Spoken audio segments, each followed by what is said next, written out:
So Trevor Griffin, obviously we're looking to maintain the momentum following the victory over Surrey, but unfortunately it wasn't to be today. Yeah, it wasn't to be today. I thought up top they bowled really well, made it very challenging for our batters. The wicket was absolute belter, played as we thought it would do, that it might offer a little bit early doors.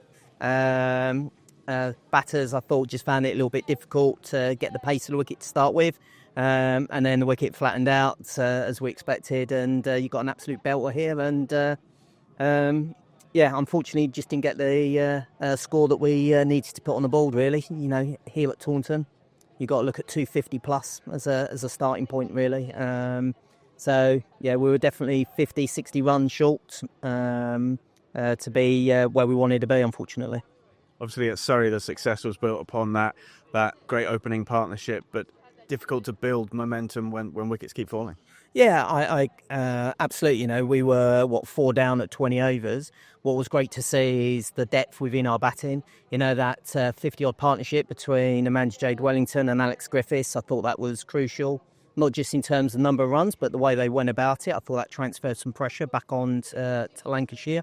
And that 30 runs at the end between Chloe Skelton and Laura Jackson, they are really important runs for us, and that gives us confidence how far we can bat within our team. But yeah, it's always difficult when you've only got 60 on the board. I think it was at 20 overs, but 4 wickets down. Here you keep wickets in hand, you can go a little bit harder on a great wicket.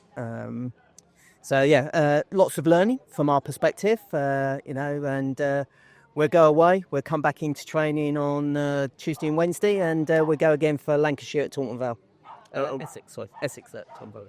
The word for the bowlers, obviously defending that total, you've got to be impressed with what you saw from them, and although it was a disappointing result, you've got to be pleased with the spirit. Absolutely, there's a few things that stood out for me. I thought Ellie and Laura up top bowled with some good pace. They had some nice carry. Ellie coming down from the Marcus Trescothic Pavilion, I thought she put the ball in some good areas and challenged the batters at times. I thought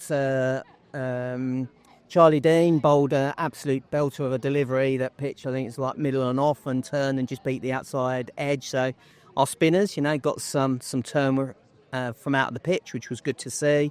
I think the bit that was really impressive is the way they kept fighting. You never know. When you get a big partnership, trying to get that wicket, and one all of a sudden can take 2 or 3 wickets, and you just never know where the game goes. So I thought we stuck into that really well.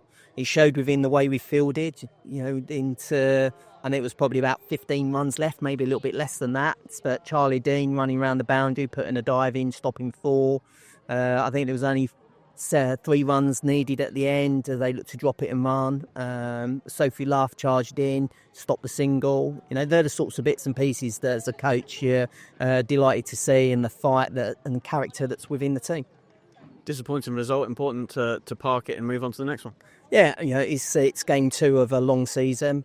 I thought we fought really well once again, so that's great to see in the character within the group.